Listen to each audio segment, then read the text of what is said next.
Fried chicken பண்ணலாமா? குக்டோட fried சிக்கன்ல ப்ரிசர்வேட்டிவ்ஸோ artificial கலர்ஸோ எதுவுமே இல்ல. சோ நம்ம வந்து கில்ட் ஃப்ரீயா ஃப்ரைட் சிக்கன் செஞ்சு சாப்பிட முடியும். ஃப்ரைட் சிக்கன் செய்யறதும் ரொம்ப சிம்பிள். அவங்களே வந்து மேரினேட், பேட்டர் மிக்ஸ், அதுக்கப்புறம் சீசனிங் கொடுத்திருக்காங்க.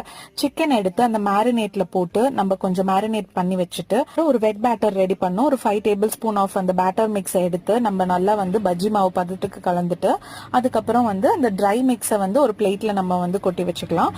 அதுக்கப்புறம் அந்த சிக்கன் மேரினேட் பண்ணி வச்சிருக்க சிக்கனை வந்து வெட் பேட்டர்ல போட்டு அந்த ட்ரை மிக்ஸ்ல கோட் பண்ணி எல்லா சிக்கனையும் கோட் பண்ணி எடுத்து வச்சுட்டு டீப் ஃப்ரை பண்ணி எடுத்தா கிறிஸ்பியான ஃப்ரைட் சிக்கன் வந்து ரெடி ஆயிடுச்சு. எத்தனை பேர் இந்த கிறிஸ்பி ஃப்ரைட் சிக்கன் வந்து ட்ரை பண்ணிருக்கீங்கன்றத வந்து கமெண்ட் செக்ஷன்ஸ்ல சொல்லுங்க. மறக்காம எங்க சேனலுக்கு லைக் பண்ணுங்க, ஷேர் பண்ணுங்க, சப்ஸ்கிரைப் பண்ணுங்க. தேங்க்யூ.